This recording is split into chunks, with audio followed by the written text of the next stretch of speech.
facilitation services. Lakini nikamuuliza Mama Ishebabi, hii business support service ambayo iko chini ya idara yako, mnafanya majukumu gani? Akaeleza vizuri kabisa. Tunasaidia huduma za maandiko ya kibiashara, kusaidia wajasiriamali wadogo kupata mikopo ya bei nafuu, masoko, teknolojia. Lakini nikamuuliza, katika maonyesho haya unaweza ukanionyesha ni wajasiriamali wangapi mmewasaidia? Takwimu hamna. Kwa hiyo mkurugenzi, kama nilivyokueleza, na nyinyi idara yenu badilikeni. Hao wajasiriamali wao hawajasoma kama wataalamu wengi ambao tuko serikalini. Akienda benki ataambiwa tuletee business plan.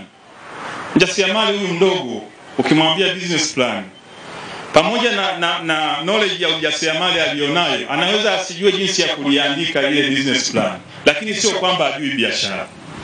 Lakini wewe ambaye unalipwa mshahara na serikali, kodi za wananchi, una idara ambayo unajiita inatoa business support services, unazitaja vizuri, lakini hujanionyesha mkakati wa kusaidia wajasiriamali kuandaa maandiko ambao wataenda benki.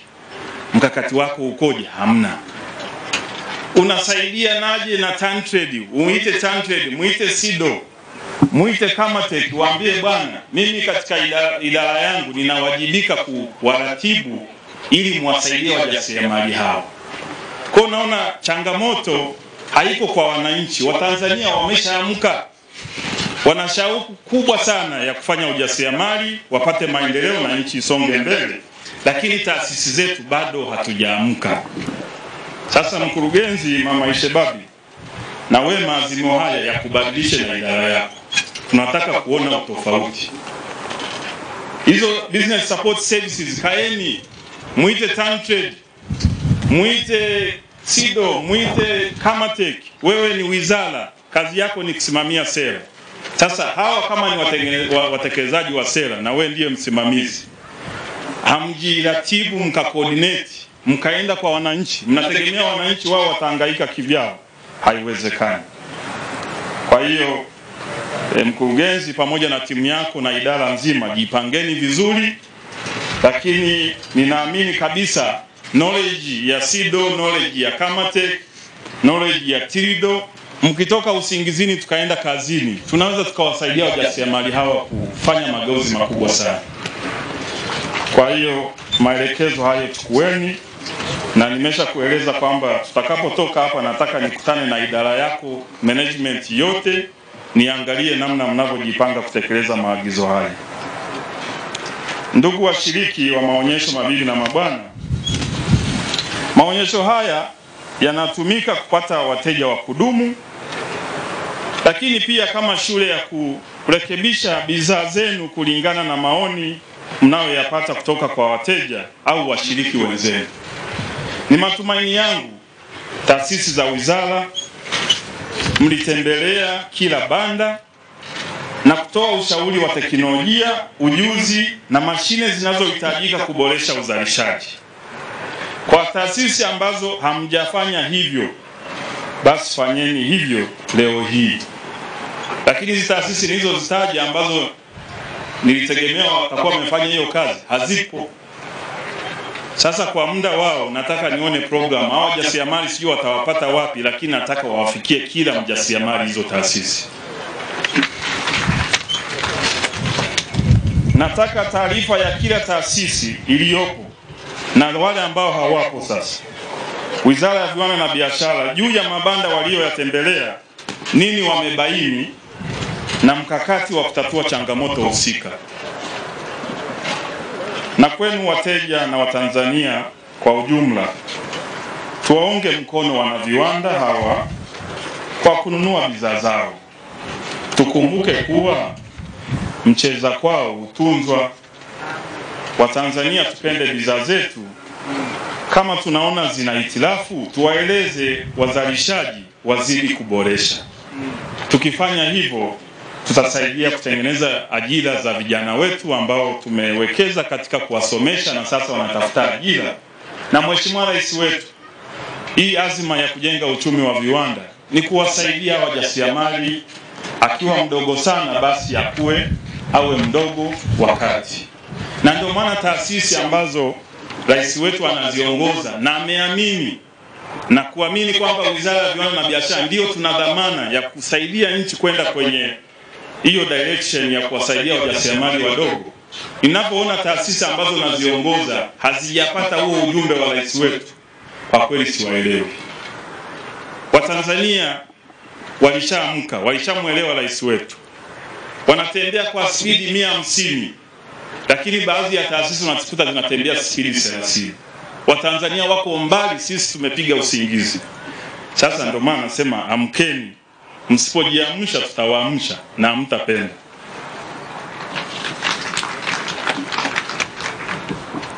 Ndugu washiriki wa maonyesho, mabibi na mabwana, taasisi na utoaji wa huduma zilenge kuwasaidia wanaviwanda, hasa kuongeza ufanisi ili waweze kuingia kwenye masoko ambayo serikali ya Tanzania imeridhia, hususan soko la Jumuiya ya Afrika Mashariki, nchi za kusini mwa bara la Afrika, nchi za SADC ambazo rais wetu hivi sasa ndiye mwenyekiti wa nchi 16 za SADC.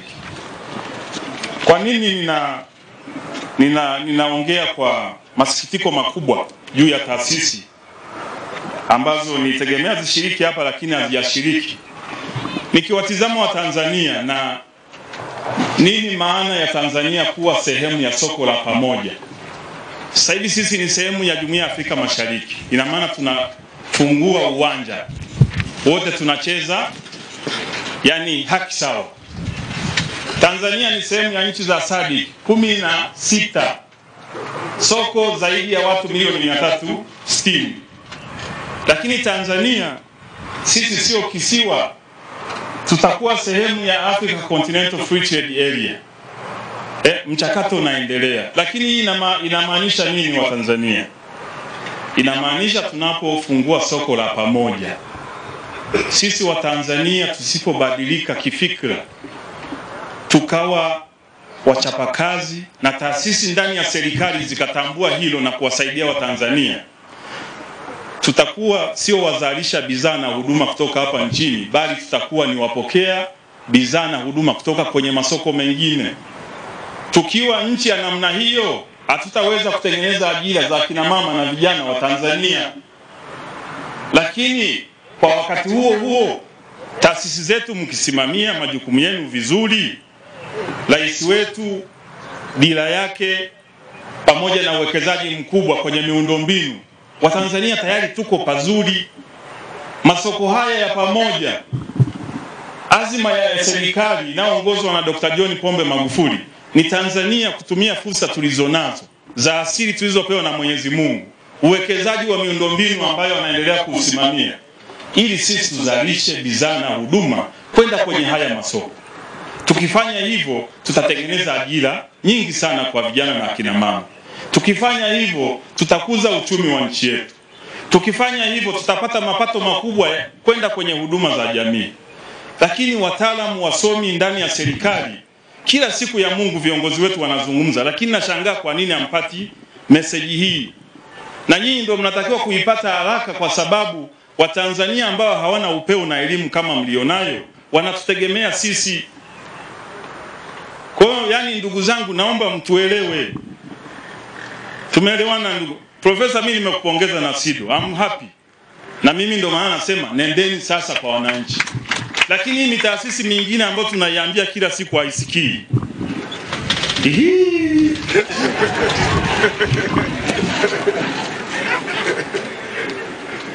Ndugu washiriki wa maonyesho, mabibi na mabwana, nimetembelea mabanda na kuona dhahiri matumizi ya malighafi za kilimo katika bidhaa nyingi. Hii imeonyesha dhahiri muunganiko wa sekta ya kilimo na viwanda. Ninawaelekeza SIDO wachambue malighafi zinazotumika na wajasiriamali waliopo hapa na kote nchini, na upatikanaji wake ukoje, na kisha wazilete ofisini kwangu ili niweze kuongea na waziri wa kilimo na kuona namna nzuri ya kuweza kuzalisha kwa wingi malighafi hizo. Naamini njia hii itatusaidia sana katika kuongeza thamani ya mazao na mali asili yetu huko ziliko. Wakati naanza hapa nimempongeza Dr. Rehema Nchimbi, mama yetu mkuu wa mkoa. Majuzi hapa nilikuwa mikoa ya Mtwara na Lindi. Na Watanzania mnafahamu jinsi tulivyo, rais wetu aliokoa wakulima wa korosho baada ya bei za korosho kuanguka. Serikali tukachukua korosho, baada ya kumweka mkulima salama tukakaa nayo kwenye magala. Baada ya kuaminiwa na kuteuliwa na Mheshimiwa Rais, jukumu langu la kwanza ilikuwa ni kutafuta soko la korosho. Lakini namshukuru Mwenyezi Mungu kwa uwezo wake, sasa hivi korosho yote imeshanunuliwa. Lakini katika harakati hizo za kutafuta masoko, nilipata kujifunza mambo mengi kuhusu zao la korosho.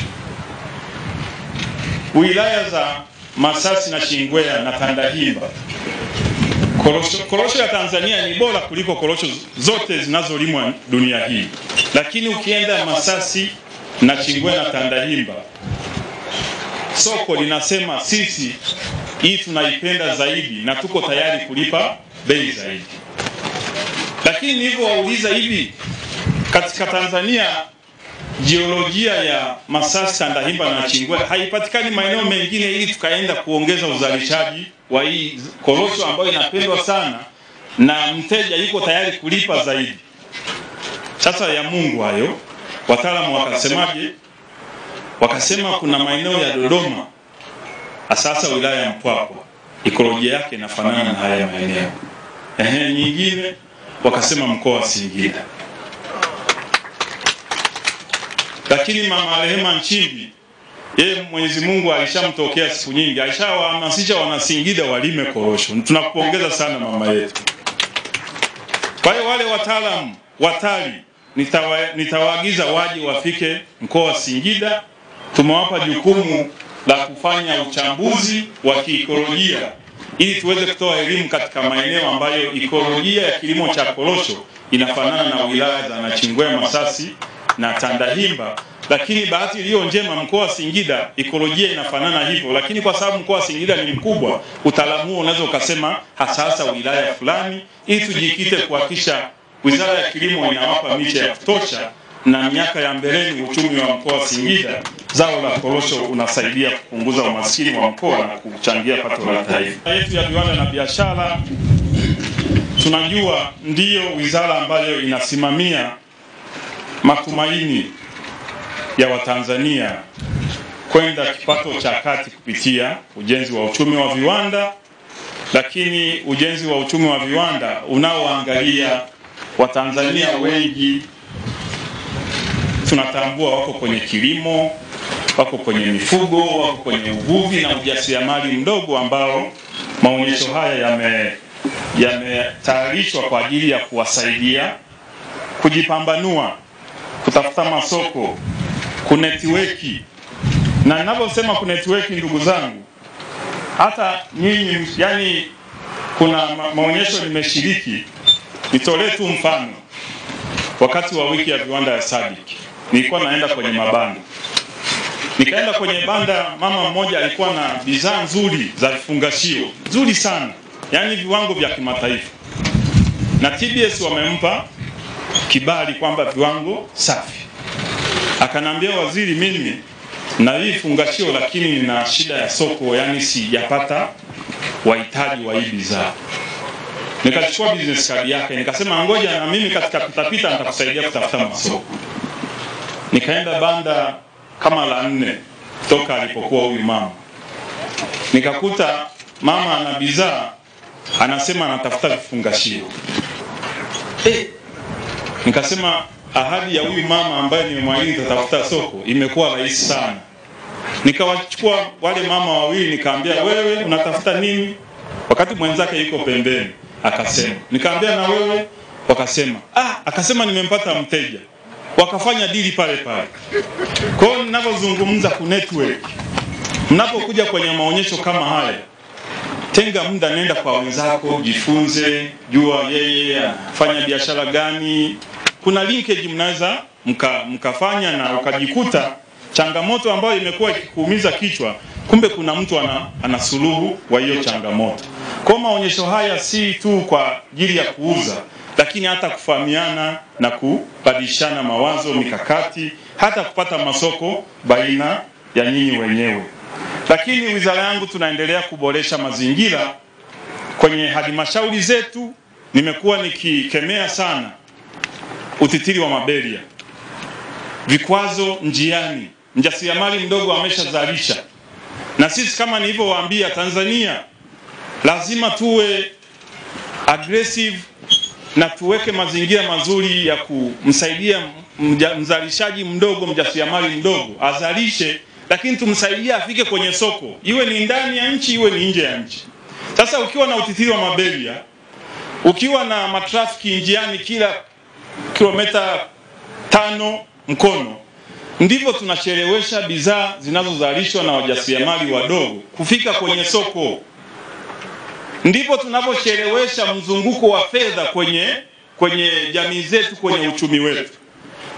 Azma ya serikali ni kutatua vizuizi hivi, ili Watanzania tayari tumeshawahamasisha wazalishe zaidi. Sasa ni jukumu letu serikali kuweka mazingira ya kuwasaidia bidhaa zao na huduma ziende sokoni. Tukifanya hivyo, tutaweza kushindana vizuri na nchi nyingine ambazo ni nchi wanachama kwenye Jumuiya ya Afrika Mashariki, nchi wanachama kwenye SADC na kwenye bara letu la Afrika. Sasa kwa kutambua hilo, wizara yangu tayari, taasisi zote ambazo zinatoa huduma mipakani, mipaka yote ya nchi ambayo inafunganisha na nchi nyingine, ukienda pale ukikuta hamna orodha ya zile taasisi na wale maafisa ambao wako kwenye hizo taasisi na namba zao za simu, kuna namba yetu ya hotline ambao utaipiga ya wizara. Tuambie kituo fulani nimenyimwa haki ya kupata namba ya wale wanaotoa huduma. Tumefanya hivyo kwa sababu tunataka tujue wale watendaji watukutu kwenye vituo vya utoaji huduma mipakani, basi tuwaondoe, tuweke wale ambao wana nia njema ya kusaidia nchi yetu kukuza uchumi wa viwanda.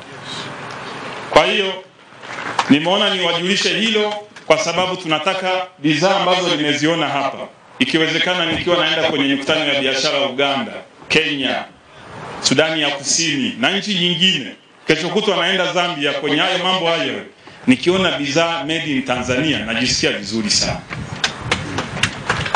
Nikiona bidhaa au umekwama kwenye nchi, tuna mabalozi wetu, sisi wizara ndio waratibu, tuambie, tutakusaidia, utaenda upate soko la kule.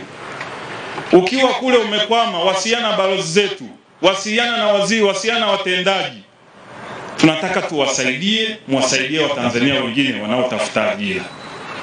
Kwa hiyo nimeona niliseme hilo, kwa sababu mkiwa kwenye huduma, kwenye vituo vya utoaji huduma mpakani, ni haki yenu kupata huduma, ni haki yenu kupata taarifa sahihi. Wizara yangu kwa kupokea maelekezo ya viongozi wetu, tunazidi kuboresha mazingira ya ufanyaji biashara mipakani, lakini tunataka kuongeza kasi ya wazalishaji na wafanyabiashara wetu kupata masoko kwenye nchi ambazo Tanzania ni nchi wanachama. Na wanachama huu sio kwamba ni bure, serikali yenu inalipia hela nyingi, mabilioni kila mwaka.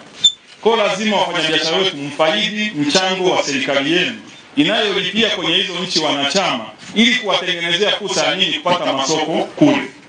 Na hilo ningependa watumishi muijue, sisi kuwa sehemu ya Afrika Mashariki tunalipa mamilioni ya dola kila mwaka. Ni fedha za walipa kodi ambao ndio wajasiriamali. Kwa wacheni wafaidi yale masoko. Nyinyi kazi yetu sisi ni kuweka mazingira ili hawa wafike kule, sio kuwazuia wasifike kule. Tumeelewana? Basi baada ya kusema hayo, nishukuru sana Mheshimiwa Mkuu wa Mkoa, na kushukuru sana mwenye